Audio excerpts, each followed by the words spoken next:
The Jungle Book. The Jungle Book by Rudyard Kipling is an adventure story about a man cub named Mowgli. The story is about Mowgli. Mowgli is hunted by an evil tiger named Shere Khan. Mowgli tries to live a peaceful life with other humans but is too wild for them and too human for the wolves. Eventually, Mowgli finds a home in the jungle with a pack of his own. Welcome to English class. Today, you are going to learn about the Jungle Book play. So, let us get into the lesson. The Jungle Book was written by Rudyard Kipling. The book has attracted audience of all ages for its plot, structure and characters. Children especially enjoy the story as it deals with the early childhood of a boy in the midst of the wild animals in the forest. Let us see about the characters. Characters: Father Wolf, Mother Wolf, Tabaki, the Jackal, Shere Khan, the Tiger, Man's Cub, Mowgli, Wolf's Cub. Narrator. Scene 1. The scene opens in the Sion jungle. Characters: Father Wolf, Mother Wolf, Tabaki, Shere Khan. Narrator. Scene 1. The scene opens in the Sion Hills. It's 7 o'clock, a sunny evening in the middle of the jungle. The moon is yet to rise, and with no stars to brighten the sky, utter darkness surrounds the forest. Father Wolf. Father Wolf wakes up his day's rest, releases and spreads out his paws. What is the meaning of paws? PAWS. An animal foot having claws and pads, one after another to make himself ready for the hunt.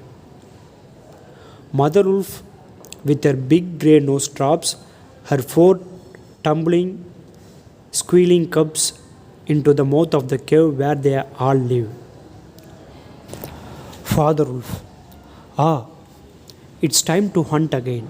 Moves down the spring downhill, where he notices a little shadow with a bushy tail at the entrance and the vines. Good luck go with you, O chief of the wolves, and good luck and strong white teeth go with noble children, that they may never forget the hungry in this world. In a stiff tone, enter then a look, but there is no food there.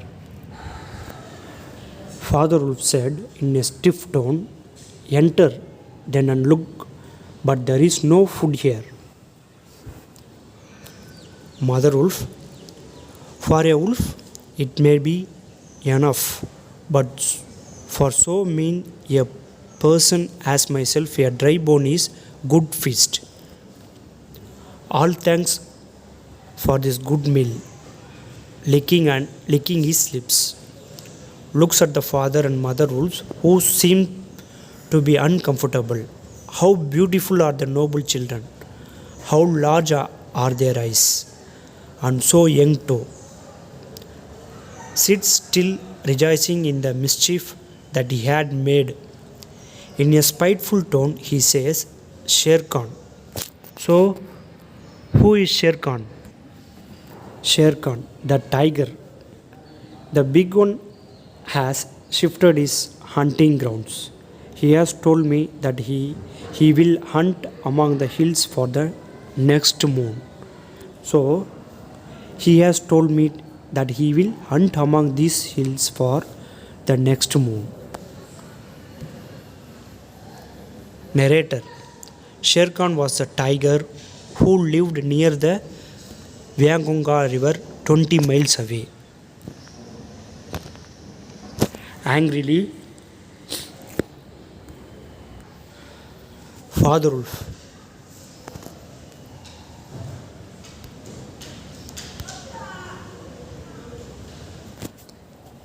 He has no right to come here by the law of the jungle. He has no right to change his quarters without due warning. If he comes here, he will frighten every head of game within 10 miles, and I have to kill for 2 these days. Mother Wolf. His mother did not call him Langri. Langri means the lame one, for nothing. He has been lame in one foot from the birth. That is why he has only killed cattle. Now the villagers of Waingunga are angry with him, and he has come here to make our villagers angry. They will scour the jungle for him when he is far away, and we and our children must run when the grass is set on fire. Indeed, we are grateful to Sher Khan. Quietly, I go. You can hear Sher Khan below in the forest. Scene 2. Father Wolf. Narrator. Father Wolf listened, and below in the valley that ran down a little river, he heard the dry, angry whine of tiger who has caught nothing and does not care if all the jungle knows it. Father Wolf. The fool, to begin a night's works with that noise. So, the tiger always hunts in the night. So, does he think that our bucks are like his fast Vyangunga bullocks? Mother Wolf said, "Hush, it is neither bullock nor he hunts tonight. It's a man. So, it is going to be hunt. It's a man." Scene 3. The law of the jungle, which never orders anything without a reason, forbids every beast to eat. So remember, the law of the jungle, which never orders anything without a reason, forbids every beast to eat man, except when he is killing to show his children how to kill, and then he must hunt outside the hunting ground of his pack or tribe. The real reason for this, that man killing means sooner or later the arrival of men on elephants with guns and rockets and torches, then everybody in the jungle suffers. So, if wild animals are started hunting to a man, human being, she will destroy our forest. So, the reason the beasts give among themselves is that man is the weakest and most defenseless of all living things, and it's true that man eaters become mangy and lost their teeth. The purr grew louder and ended in the full throated howl.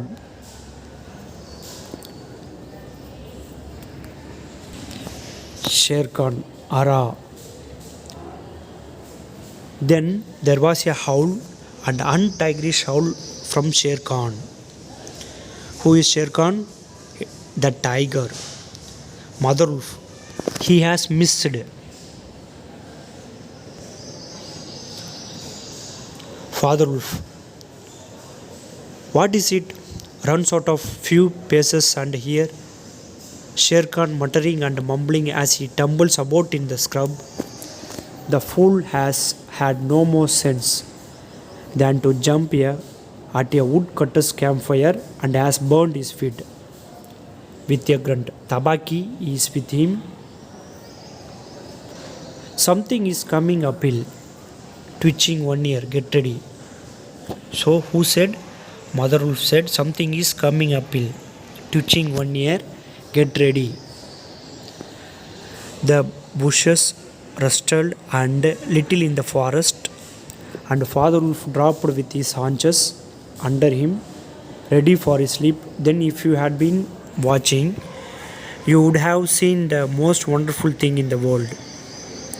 The wolf checked in mid spring. He made his bound before he saw what it was. He was jumping at and then tried to stop himself. The result was that he shot up straight into the air for 4 or 5 feet, landing almost where he left ground. Father Wolf said, Man, a man's cub, look. Directly in front of him, holding on by a low branch, stood a naked baby. So, Father Wolf saw a naked baby who could just walk as soft as a dimpled a little atom as ever came to a wolf's cave at night. He looked up into Father Wolf's face and laughed. Is that a man cub? Mother Wolf asked. Is that a man cub? I have never seen one. Bring it here. A wolf, accustomed to moving his own cubs, can, if necessary, eat an egg without breaking, and though Father Wolf's jaws closed right on the child's back, not to a tooth, even scratched the skin as he laid it down among the cubs. In a soft tone, how little, how naked, and how bold. Who said?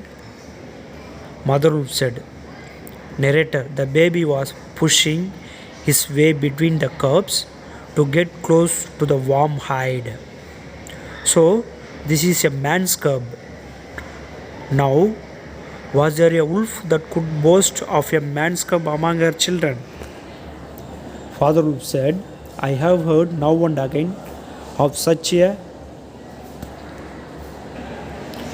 nothing, but never in our pack or in my time. But see, he looks up. He is not afraid. So, a man cub was not afraid. Father Wolf said. The moonlight was blocked out of the mouth of the cave, for Shere Khan's great square head and shoulders were thrust into the entrance. Tabaki behind him was squeaking. My lord, Jackal. Jackal said, my lord. It went in there. Mother Wolf. Shere Khan does us great honor. Angrily, does he need? My query, a man's cub went this way. Its parents have run off. Give it to me. Shere Khan asked to the wolf packs.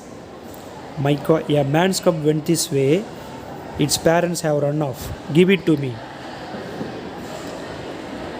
Shere Khan had jumped at a woodcutter's campfire, as Father Wolf had said, and was furious from the pain of his burned feet. But Father Wolf knew that the mouth of the cave was too narrow for a tiger to come in by. Even where he was, Shere Khan's soldiers and four paws were cramped for want of room, as man's cub would be if he tried to fight in barrel. Father Wolf. The wolves are free people. Father Wolf said, the wolves are free people.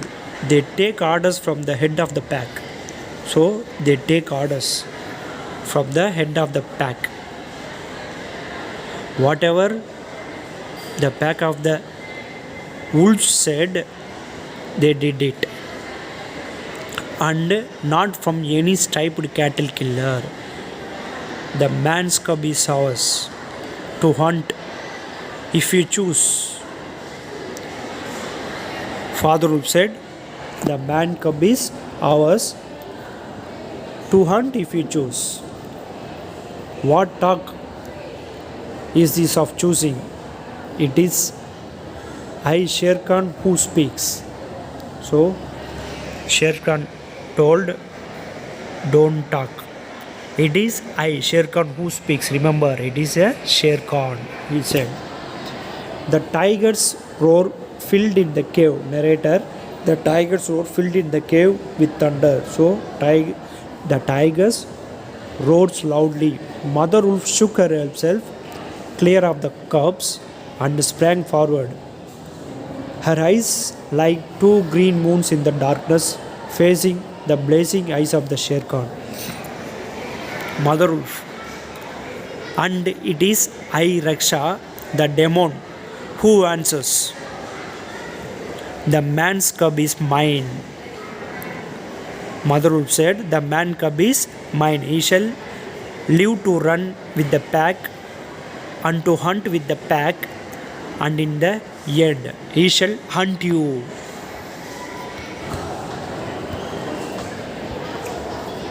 Father Wolf looked on amazed. He had almost forgotten the days when he won Mother Wolf in a fair fight from 5 other wolves. When she ran in the pack and was not called the demon for compliment's sake. Sher Khan might have faced Father Wolf, but he could not stand up against Mother. So Sher Khan might have faced Father Wolf, but he could not stand up against Mother Wolf. For he knew that where he was, she had all the advantage of the ground and would fight to the death. So backed out of the cave mouth, growling, and when he was clear, he shouted. Mother Wolf said, each dog barks his own yard. We will see what the pack will say to the fostering of man cubs. The man cub is mine and will come to me in the end. So Mother Wolf said, the man cub is mine and will come to me in the end. Scene 4. Mother Wolf threw herself down panting among the cubs, and Father Wolf said to her gravely, Father Wolf, Sher Khan speaks this much truth. The cub must be shown to the pack. Will you still keep them, Mother? Mother Wolf, keep him, she gasps. He came naked by night, alone and very hungry, yet he was not afraid. So the baby was not afraid. Look, he has pushed one of my babes to one side already, and that lame butcher would have killed him and would have run off to Vyangunga, while the villagers here hunted through all our liars in revenge. Keep him, assuredly I will keep him. So Father Wolf decided to keep his man cub among her cubs. Lie still, little frog, oh you Mowgli. For Mowgli, the frog, I will call you. The time will come when you hunt Sher Khan as he hunted you.